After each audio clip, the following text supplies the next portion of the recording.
தென்காசி மாவட்டம் சங்கரன் கோவில் பகுதிகளில் தொடர்ந்து இரண்டாவது நாளாக பெய்து வரும் கனமழையால் தலையணை கோட்டை மலையாறுகளில் வெள்ளப்பெருக்கு ஏற்பட்டுள்ளது. அதனை காணலாம்.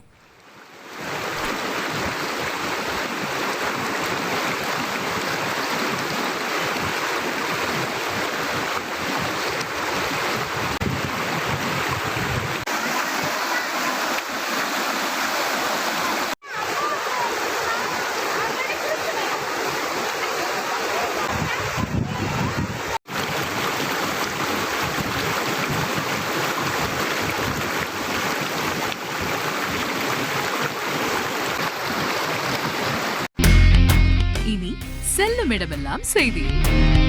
தந்தி டிவியின் வாட்ஸ்அப் சேனலை ஃபாலோ பண்ணினா செல்லருக்கும் இடமெல்லாம் செய்தி. இதோ QR கோட் இப்பவே ஸ்கேன் பண்ணுங்க, ஃபாலோ பண்ணுங்க.